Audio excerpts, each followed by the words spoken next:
I'm Edwin Ellis, and I'm a professor at the College of Education at the University of Alabama. And this presentation is about visual tools that have been specifically designed for teaching the Common Core standards, and especially those really complex, difficult standards. The PowerPoint version of this presentation can be downloaded from graphicorganizers.com and also a handout. Now, I'm going to be sharing with you a lot of samples of how teachers and students have used this material, most of which you really won't have time to study carefully during this video. But if you download the handout or the presentation, then you can go back and look at those samples at your own leisure to get a really good sense of how teachers have applied this material. Also, if you're interested in professional development on these, feel free to contact me. This is the first of a three-part series of presentations. In part one, I'll be providing an overview of the visual tools that are specifically designed for teaching the Common Core standards and sort of comparing and contrasting that with the sort of traditional visual tools that you may be familiar with, like webs and bins and so forth.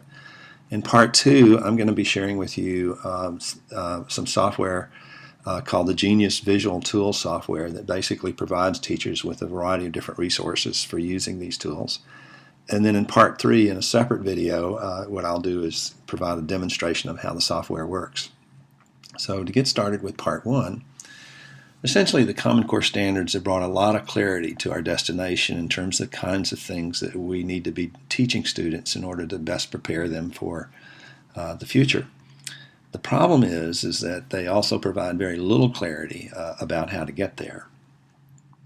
Now, as I see it, these standards really present four really significant big challenges. And the first is that some of these standards are really complex. For an example, cite strong and thorough textual evidence to support analysis of what the text says explicitly, as well as inferences drawn from the text, including determining where the text leaves matters uncertain. And so if you work with teachers like some of the teachers I work with, that's kind of a pretty scary thing when you think about having to teach something like that. Likewise, another example, delineate and evaluate the argument and specific claims in a text, assessing whether the reasoning is valid and the evidence is relevant and sufficient. Identify false statements and fallacious reasoning. That's kind of scary. So another big challenge is attempting to teach grade level standards when critical prerequisite skills haven't been gradually developed over a series of years. So basically, if you look at the language arts standards, they're really organized around categories of leveled critical thinking and communication skills. And so basically these categories are asking and answering questions, summarizing and explaining key ideas, central messages, and themes from literature, forming and expressing opinions, drawing and explaining inferences and conclusions, making relationship connections, analyzing for point of view, making comparisons, and so forth. Now, each of these categories has a scope and sequence of specific standards that really begin around first grade or kindergarten and go all the way through 12th grade. So for an example, if you take the summarizing key ideas, message, and themes, being able to identify the central message and theme of a story really starts around second grade, and then those standards get increasingly revisited and complex all the way up through 12th grade.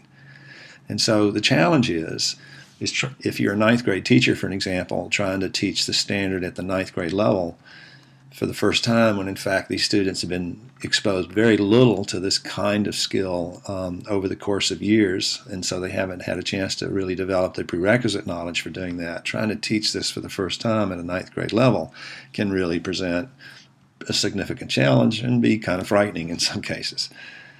Third challenge is balancing instruction and content subject matter, and that's the information teachers teach in terms of the science, information, history, and so forth, with instruction and content literacy skills, like the Common Core standards or the college and career readiness standards, and so forth.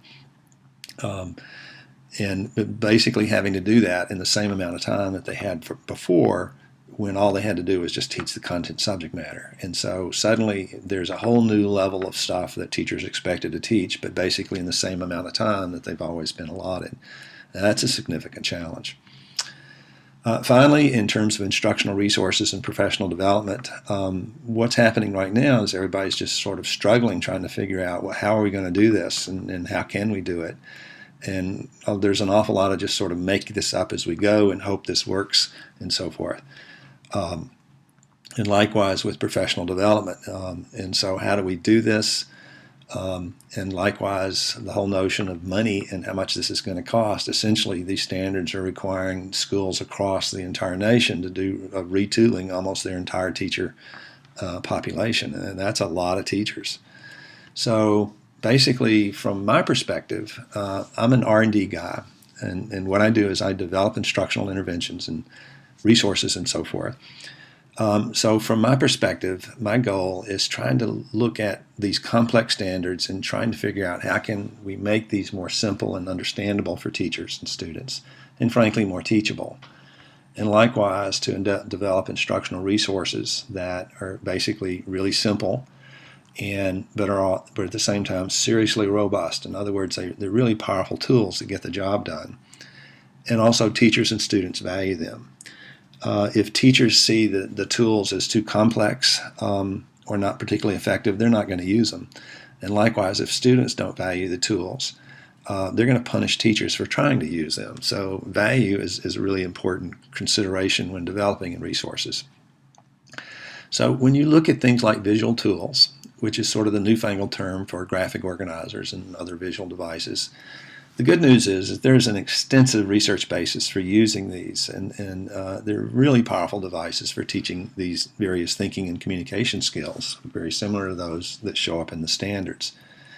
And they've been extensively validated in terms of increasing reading comprehension, teaching vocabulary, increasing writing skills. When you're teaching subject matter like history and science, they're just really powerful tools. And likewise, they pretty much work across the board in terms of different types of students that you might be working with. And so since these visual tools are so powerful, then it seemed logical to take a look at how they can be used when you're teaching the standards. And that's where I'm coming from. Now, most teachers are familiar with WEBs. It's probably the most common visual tool or graphic organizer out there. And when you're teaching some basic summarization skills, sort of like the early level standards like primary and elementary school, WEBs can be really fantastic tools for teaching those kinds of standards at a basic level. But the question is what happens when you move up in the grade levels and these standards get really complex? How well do WEBs work at that point? So let's say you're attempting to teach this standard. Write arguments focused on discipline-specific content. Develop claims and counterclaims fairly, supplying data and evidence for each while pointing out the strengths and limitations of both claims and counterclaims in a discipline-appropriate form and in a manner that anticipates the audience's knowledge level and concerns. Whew, that's kind of scary.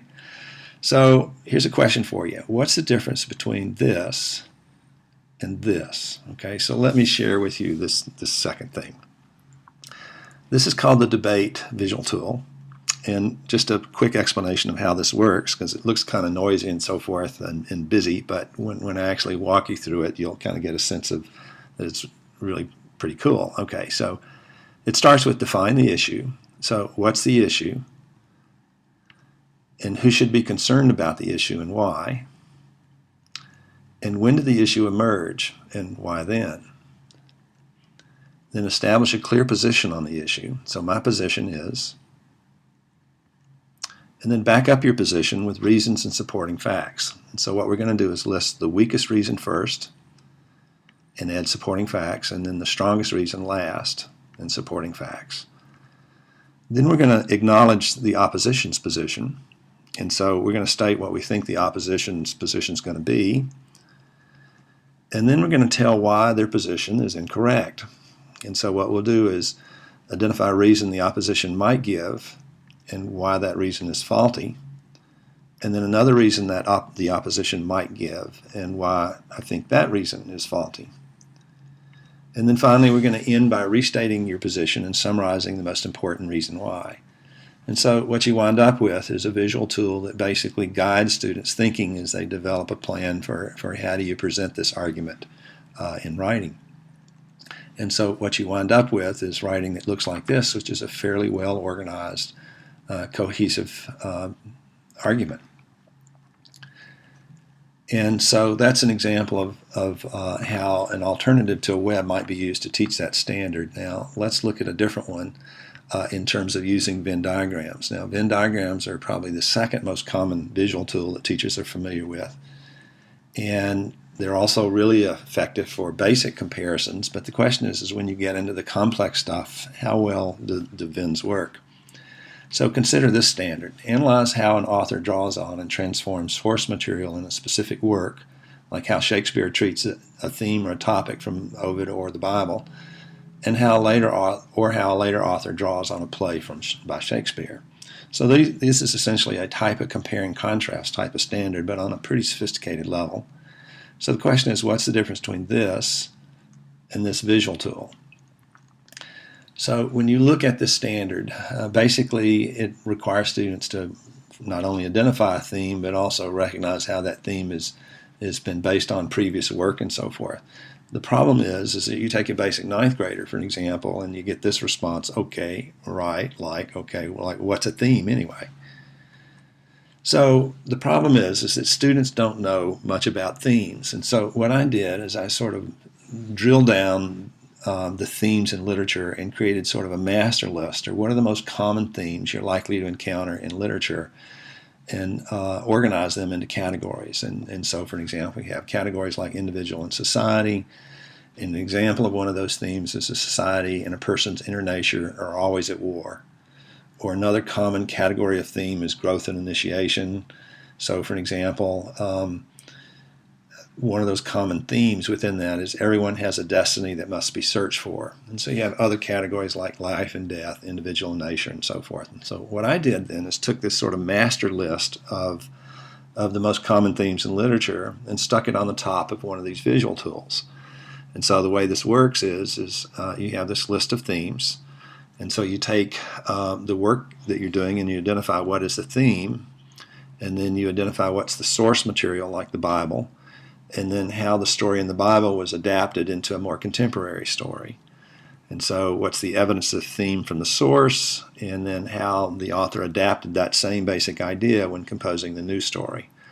And so when you have a smart visual like this, suddenly that really complex standard doesn't look so overwhelming in terms of how do you deal with that.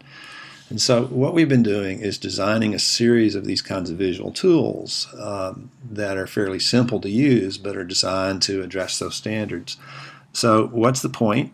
Well, basically, the generic type of visual tools that everybody's familiar with may be really effective when you're teaching those basic standards, but when they get complex, what you really need are more specialized, discipline-specific visual tools. Like the examples of the two that I shared with you. So what's so special about these visual tools? Well, first of all, it's all about the prompts. Because what the prompts do is they provide really clear and explicit guides for how do you think about this and proceed through it. So it guides students' thinking. They're simple, and they're also discipline specific. So what's the big deal about discipline specific? Well, how you think about history, like a famous person, is fundamentally different from how one thinks about literature, like a character in a story. The essential understandings are similar, but they're also at the same time really different. So for example, things to understand about character analysis are things like the effects of the setting on the character's personality and interactions with others, or their point of view of other characters and so forth. Whereas a famous person, you might have the effects of the historical context on the person's personality and their interactions with others, their point of view of critical events and policies, etc.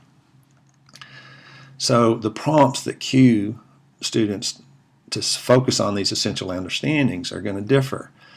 So for an example, the visual for character analysis might look like this, whereas a visual that focuses on essential understandings of a famous person might have a very different look and feel to it.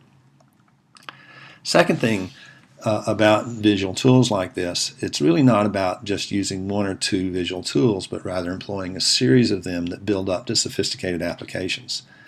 So for example, we never start with something this complex, but rather we build up to it. So we're going to start with a really simple visual and then a slightly more sophisticated one, and gradually increase the complexity until we get up to the more complex visual. So for an example, here's a simple, very simple one that we use in the elementary school for identifying the core message in literature. And so this is message plus 2 reasons why. So basically you have what's a brief summary of the story, and then what you think the message about life is in the story, and what's a reason why you think this is the message, and another reason. So this is basically, what do you think the message is, and give me 2 reasons. And here's an example of how a teacher used that.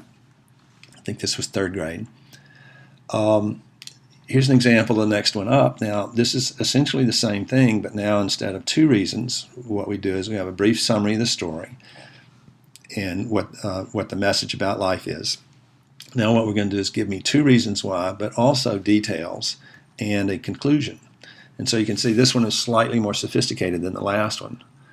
And so what we do is we gradually increase the complexity of these as we move up. Now eventually, when you get into like 5th grade and on up, the level of theme analysis really gets complex. And so what we've realized is it's very difficult for students to identify the theme of a story, particularly if you're a 5th grader. But what we realized is if you first identify the topic of the story and don't worry about the theme, then identifying the theme will be much easier, as you'll see. And so this is an example of a visual tool that focuses on topics of the story. And what's listed here are some of the most common topics that occur in literature. So for example, coming of age, a feud, or quest, or the initiation, and so forth. Now, theme is actually the author's position or message about those topics. But if you can't identify the topic, you can't identify the theme. So what we're doing here is you first learn how to identify the topic of the story, and then give me 2 reasons and evidence of why you think that's the topic, and then draw a conclusion. And here's an example of that. So in this case, The Outsiders is about loss of innocence, and it's also about coming of age. And so this is an explanation of why I think these are the 2 main topics of the story, and a conclusion about it. Now eventually we're going to work up to something more sophisticated. Now these are essentially the same type of thing that we've just looked at, only now there's a much more expansive list of topics. And so we're getting slightly more sophisticated, but we essentially are going to do the same thing, but we're going to add a new twist to it. At this point, what we're going to do is first identify what's the topic of the story. Then we're going to identify the theme, which is basically the author's message or opinion about the topic. And then we're going to look for evidence of the theme in the story and draw a conclusion about it. So suddenly this whole idea of identifying a theme in the story becomes much easier is if you first identify the topic and then identify what the author's message about that topic is. Now, so far I've just been using examples from literature in terms of theme analysis. It's important to understand that I'm just using this series to illustrate how these visual tools are designed. But they don't just apply to theme analysis. We're doing the same thing in history and science and in other areas and so forth.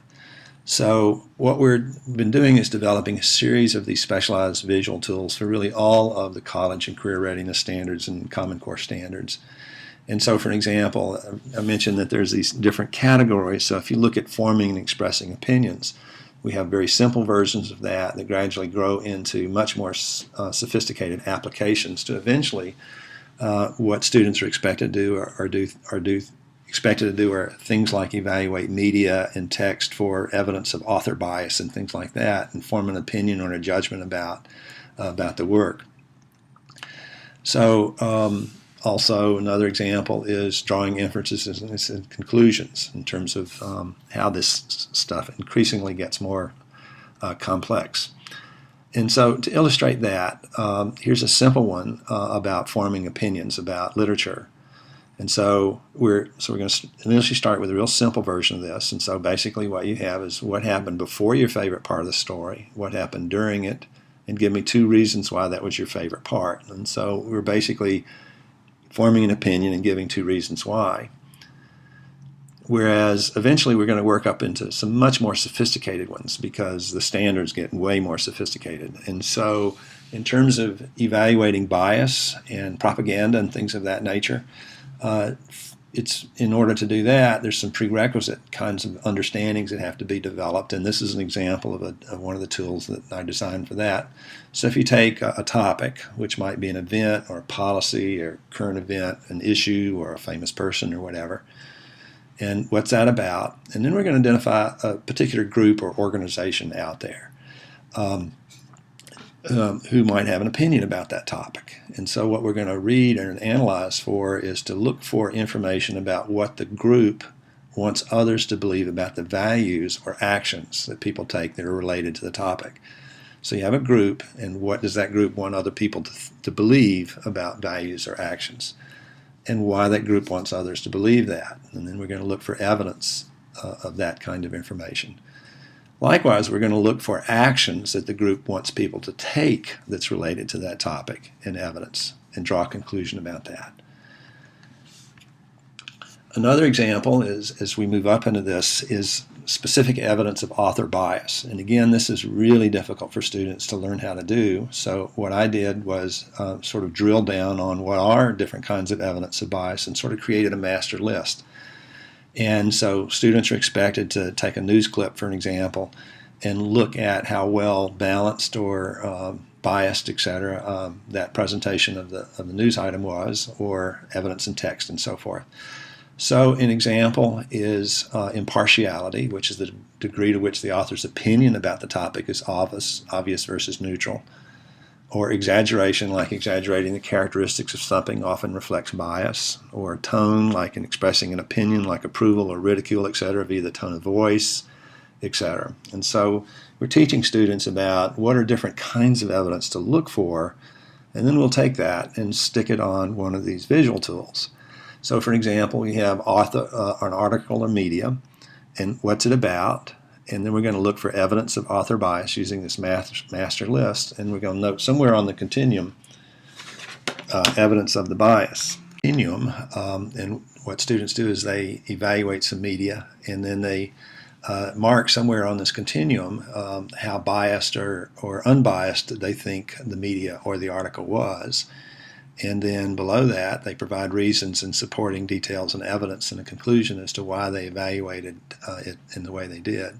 And so what you wind up with is basically a visual tool designed to sort of guide the thinking as they evaluate media or text for evidence of author bias. So this is the end of part one. And in the next part, in a separate video, what I'll be doing is providing an overview of some software that I've developed called Genius Visual Tools.